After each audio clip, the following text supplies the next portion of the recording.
This episode is brought to you by Shopify. Upgrade your business with Shopify, home of the #1 checkout on the planet. Shop Pay boosts conversions up to 50%, meaning fewer carts going abandoned and more sales going cha-ching. So if you're into growing your business, get a commerce platform that's ready to sell wherever your customers are. Visit Shopify.com to upgrade your selling today. This series contains adult language and descriptions of graphic violence. Listener discretion is advised.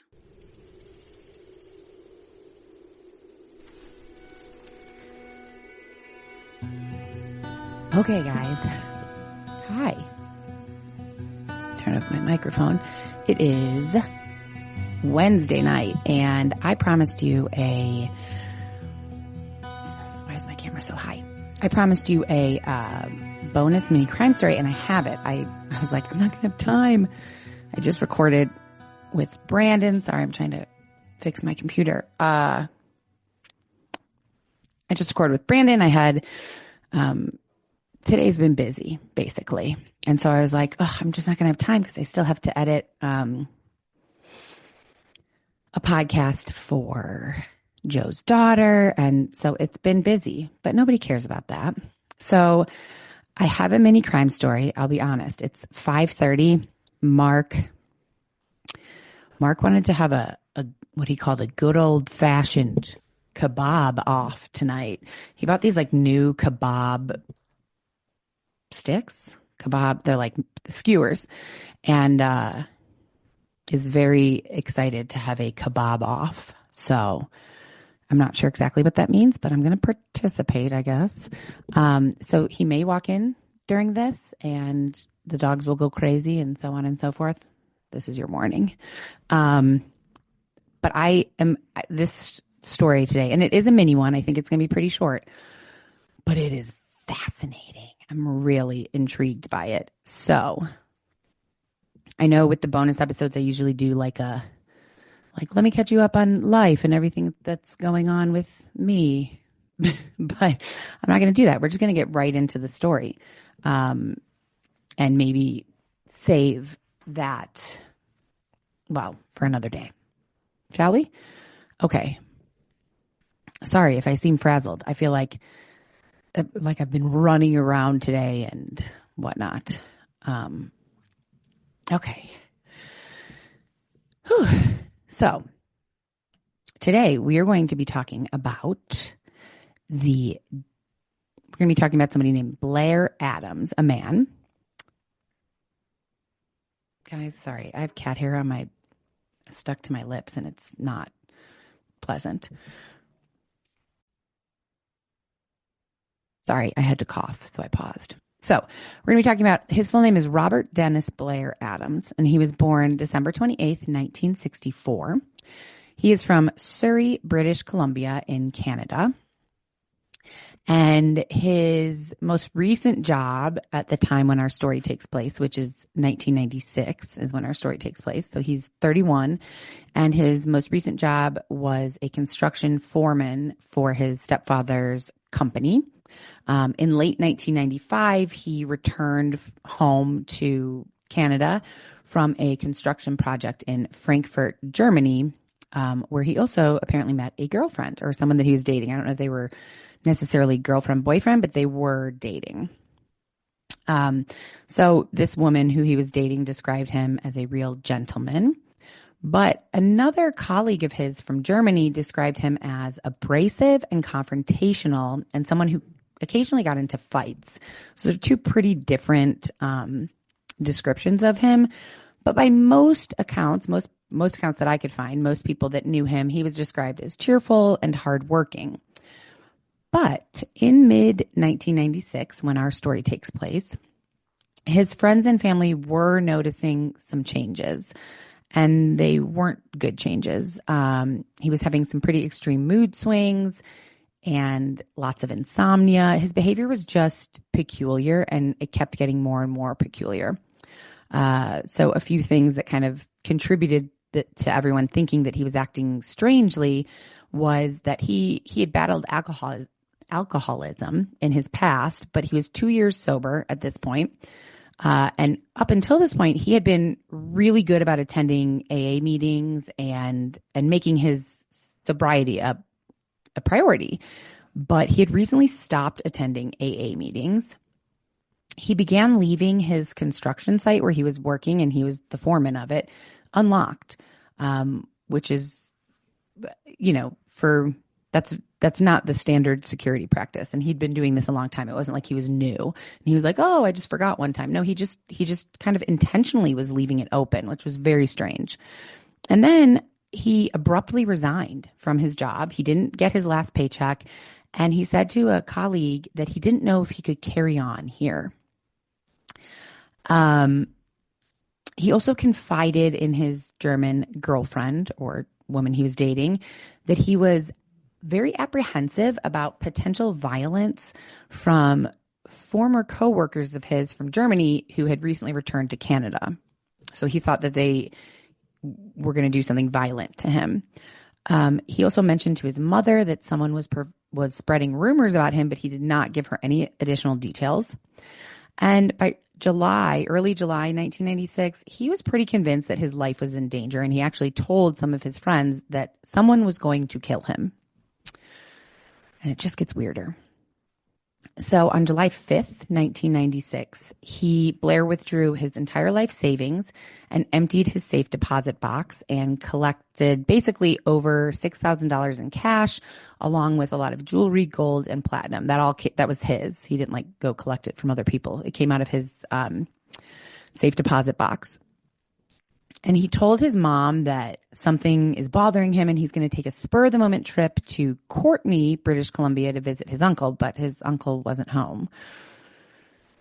So the next day, I believe, a day or two later, it was a Sunday morning, he's driving his Chevrolet Chevette, and he tries to cross into the United States by trying to drive it onto a ferry that went from Victoria, British Columbia to Seattle, Washington. But because he had a ton of cash on him, he was flagged as being, suspicious. And when they asked him if he had any previous drug or alcohol convictions, he said no. And then they found out that's not true. He was lying. He did have a previous drug. He had a previous drug and assault charge, actually. And so they flagged him as a possible drug courier, and they denied him entry. So since he couldn't cross over the border, he went and visited a girlfriend in Vancouver, and then he went and visited a friend in New Westminster, and then spent a little bit of time with his mom, Sandra, in Surrey, where she lived and he lived. It was really hard for me to figure out the timeline of this, but at some point in these days, so the first to second week in July is when our story takes place, he went to a travel service, paid $1,700 in Canadian money for a round-trip flight to Frankfurt, and then he went back and requested a refund the same day and told the travel service the person he was going to visit was actually sick. Well, his girlfriend wasn't expecting him. No one was expecting him in Frankfurt, so it was very strange. And then on Monday, July 8th, so that was, so on Sunday, he went to visit his uncle, then went and visited with other friends, and then maybe on that same day, tried to buy this plane ticket. Again, not super clear on that timeline. But on the morning of Monday, July 8th, he packed his bags and told his mom he was leaving and didn't say much else, and that was it. He left her house. On July 9th, Canadian Border Patrol officers found Blair attempting again to cross the border, but this time on foot at the Pacific Highway border crossing. And they noticed he had some scratches on his hands and his legs, and these scratches matched him, and then also these scratches matched the description of a suspect that they were looking for that had been involved in a nearby car theft situation. So the vehicle had been discovered abandoned near the Pacific Highway border crossing. Hold on one second. Sorry, guys.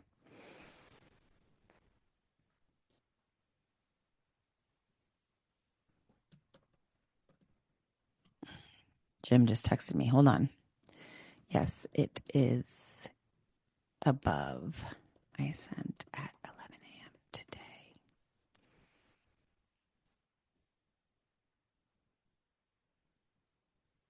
Sorry, I know this is unprofessional. I should have paused.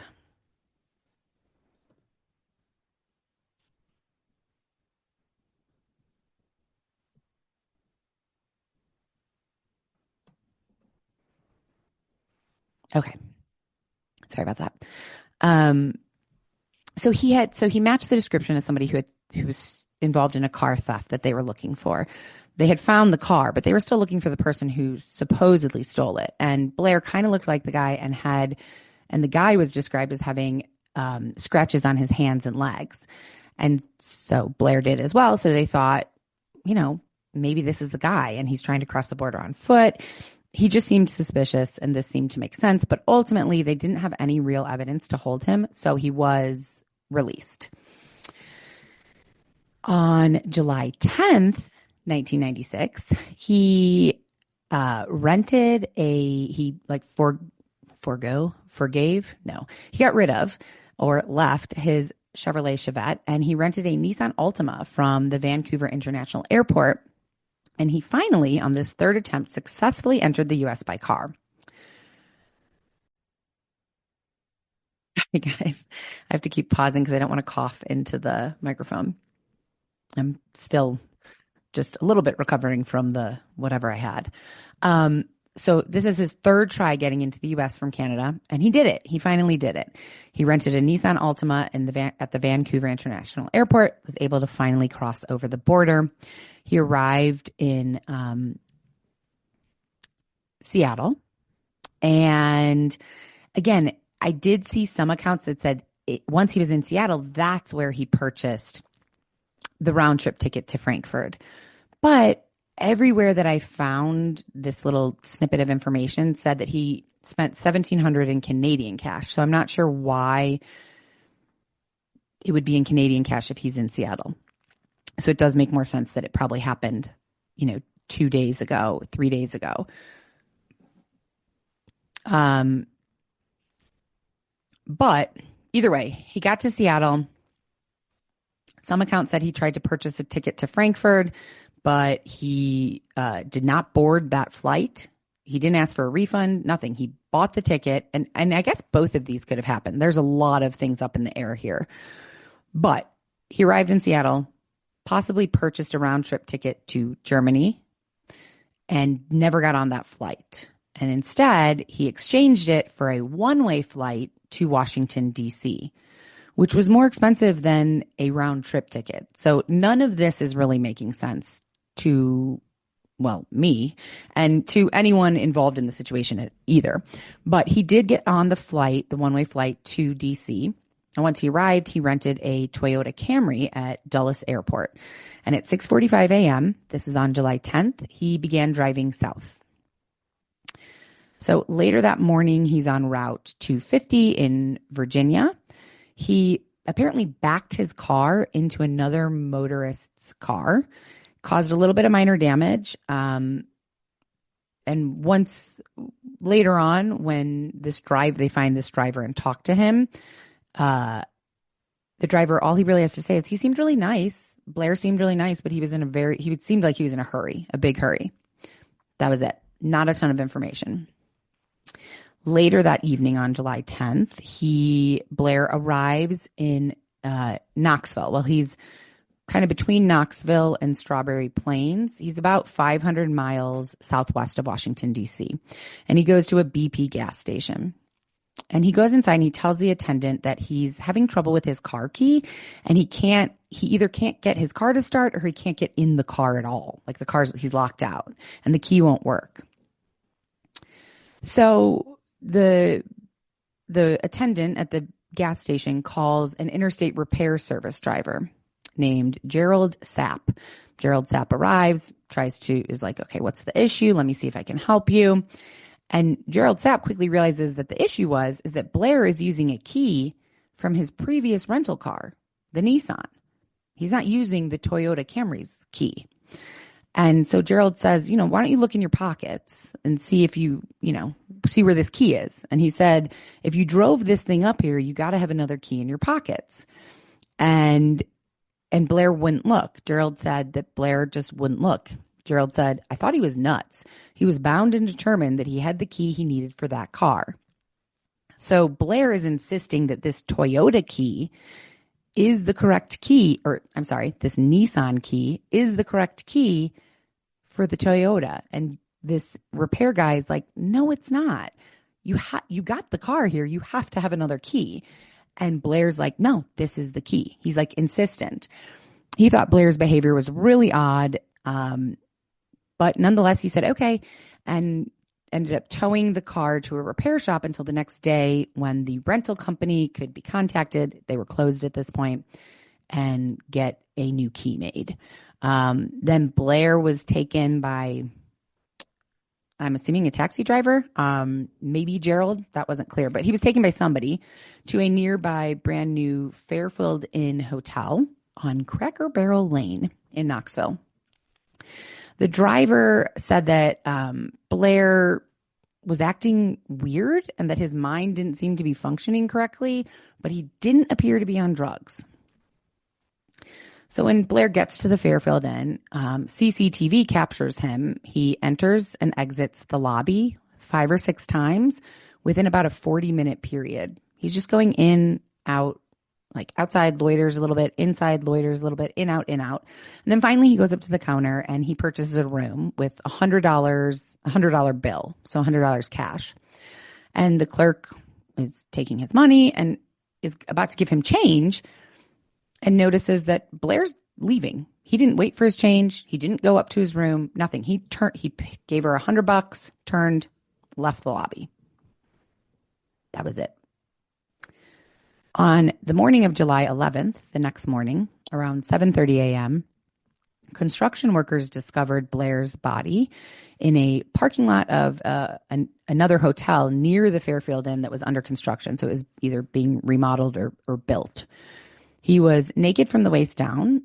His pants had been removed, and the lieutenant for major crime said it looked like somebody else pulled them down for him. I'm not sure what that looks like, but I really have no idea, actually, how it looks different. I mean, maybe they look like abruptly pulled off. I'm not sure. His shirt was wide open, and the rest of his clothes, his shoes and socks, were scattered around him. One of his shoes was under his head, kind of like a pillow. So they thought perhaps he was dying and he was uncomfortable, and he took one of his shoes and propped it up under his head. There were a lot of valuables around him. He had about $4,000 in German, Canadian, and U.S. currency just scattered around him. Their police also located a black duffel bag nearby, which had maps and travel receipts. They also found a fanny pack, which had 5 troy ounces. I don't know what a troy ounce is, but apparently it's 160 grams of gold bars, gold and platinum coins. There was also jewelry, keys, and a pair of sunglasses. The keys was the key for his Toyota that he said he couldn't find or wouldn't look for. That was lying there. And his hotel room card was lying there. Apparently, the owner of one of the construction companies, the siding company that was working at the site, took a $100 bill and a $10 bill. But I don't know how, but authorities apparently later recovered that. So investigation starts pretty immediately. And first is the autopsy. So according to the University of Tennessee Medical Center's autopsy report, Blair had numerous cuts and abrasions. He had a wound on his forehead, possibly from a club or crowbar, they thought. It was a pretty deep wound. His hands were really bloodied, bruised, cut up from what they believe were defensive wounds, that he was defending himself. Big tufts of his hair had been pulled out. He had another cut that was very deep and almost black, like it was bruised, like he had been forcefully knocked to the pavement. And that had resulted in a cut that had then bruised. And he also suffered a severe blow that ruptured to his gut, that had ruptured his stomach, and his cause of death was septic shock from his stomach rupturing, which sounds like an extremely painful way to die, in addition to obviously being beat up pretty badly. There were, although not specified, there were injuries that indicated that he was potentially sexually assaulted, but there was also no DNA evidence confirming it. Sorry, I had to cough again. They found that in his stomach, he had lettuce, meat, and shrimp still in his stomach. So they believed that he had gone somewhere to eat after he left the hotel that night, but they couldn't determine where.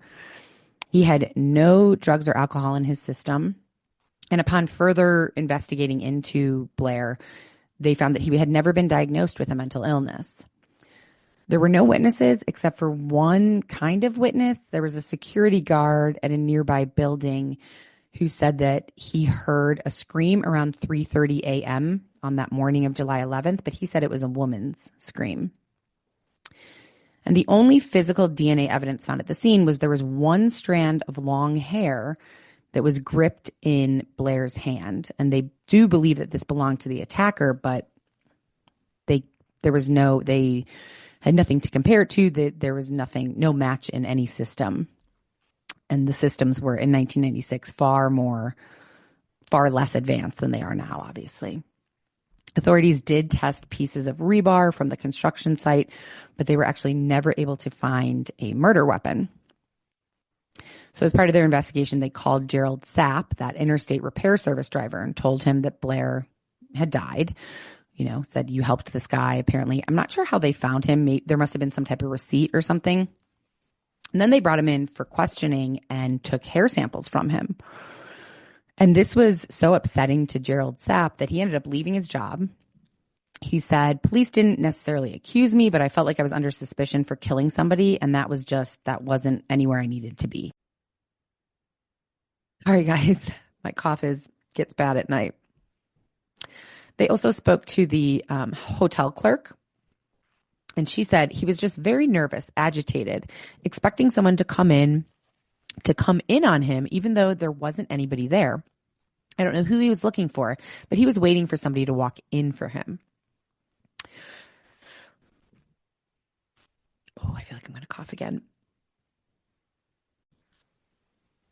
I'm sorry. I know that's distracting. I just want to get to the end of this before I lose it with all the coughing. So that was about the extent of the investigation. There was not a lot of evidence. There was no DNA except for that hair. So there wasn't much to go on. So at this point, there's just a whole lot of theories and speculation. And, a robbery gone wrong, of course, was something. But no, that was pretty quickly ruled out because there was over $4,000 on the ground around him. Drugs, but there was he didn't have any drugs in his system. He didn't have any drugs in his belongings. That wouldn't make sense. A mental health crisis was certainly something that was considered because his behavior was quite erratic, paranoid, sudden travel. None of it really made sense. But again, he had never been diagnosed with anything, but he could have been suffering from some type of psychological breakdown or an undiagnosed mental illness. The most likely, they thought, was that it was a sex-related crime because he was, almost entirely nude when they found him. And the truck stop near where his body was found was a known location for prostitution.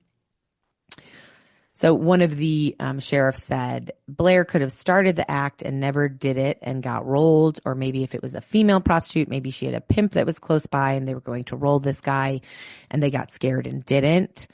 So I'm assuming by that he means they were going to rob him, but they didn't. Why beat him up and essentially, and murder him? Maybe they didn't know they murdered him at the time, and then not take any of his cash. This sheriff investigator also said that he thought the sex act could have been committed in a vehicle. And when a struggle began, the killer maybe hit Blair in the head, threw him out on the road, and hit him with his car, which would have explained the fatal blow to his stomach if he had been kind of hit with the car's front bumper. Another detective disagrees with this. He says he thinks that the blow was like a kick. Somebody kicked him in the stomach. But if it was from a vehicle, that would explain he had apparently a pretty blackened hand.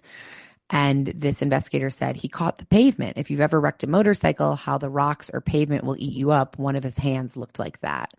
So that he was maybe like thrown out of a vehicle. And that's why his hand looked like that. Blair's mom had a phone interview with a news outlet. I don't know. I don't have the name of the specific outlet because now it's been, it's been copied and printed a lot of places. But she said that he had been in a romantic relationship with a male roommate. She said, quote, they acted a little strangely and giggled a lot, and it was kind of odd, but then he went back to a heterosexual relationship after that. She also claimed that Blair traveled to the South, like he was going to Knoxville to attend the 1996 Summer Olympic Games in Atlanta. She never said this to authorities. Obviously, authorities talked to her multiple times. Those Olympic Games in 1986 were beginning on July 19th, which was only 8 days after his body was discovered more than 200 miles away. She never explained why she never told police this. But she did say to them, this was the whole point of the trip. And then she hung up the phone. The media outlet tried to call back at the house and made several calls to her home, but they were all answered by her husband, Blair's stepdad, who eventually got really angry and called the chances of solving the case remote as hell. And he said, we're not going to open that can of worms again, and then stopped answering the phone. So despite the investigation, despite, kind of going down every trail they could, his death still to this day remains unsolved. And it baffles authorities. The cold case unit investigator, Debbie White, she was also an FBI agent. She said, any lead, however big or small, can be relevant because that's the only way we're going to get anywhere in this case is by somebody coming forward with information. Another investigator on this case said it's the most interesting and the strangest that he's ever seen in his 38-year career. And it's been a pipe dream for decades to solve it. He said, if I could have one wish, somewhere in a damn mayonnaise jar, I could find a note that tells me what happened just so I'd know. I'm not sure why a mayonnaise jar, but... and then if anyone has any information regarding the case, please contact the Knox County Sheriff's Office Cold Case Unit at 865-215-3520 or email coldcase@knoxsheriff.org, and I will include that in the show notes. So a bit of a short episode and a very,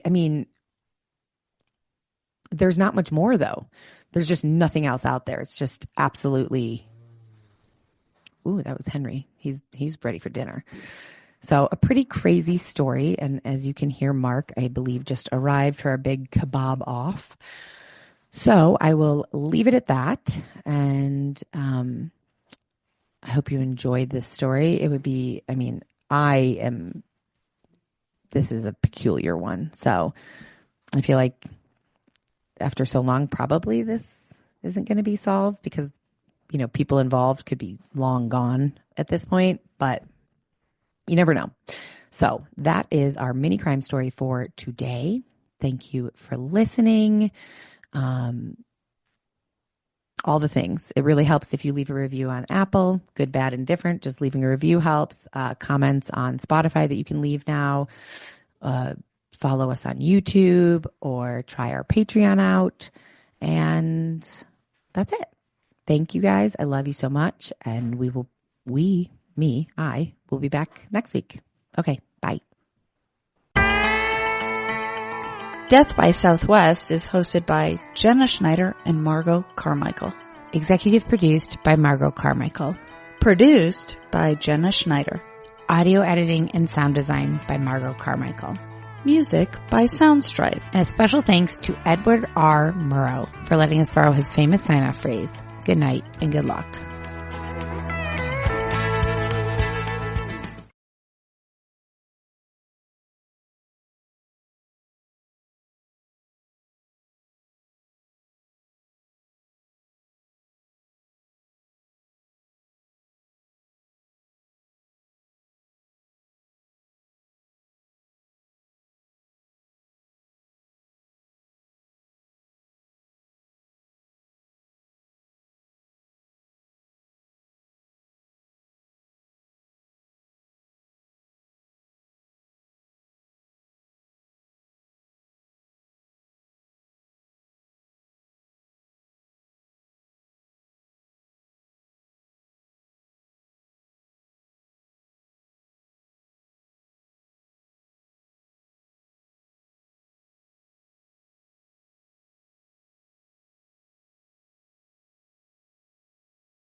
Death by Southwest is hosted by Jenna Schneider and Margot Carmichael. Executive produced by Margot Carmichael. Produced by Jenna Schneider. Audio editing and sound design by Margot Carmichael. Music by Soundstripe. And a special thanks to Edward R. Murrow for letting us borrow his famous sign-off phrase, "Good night and good luck."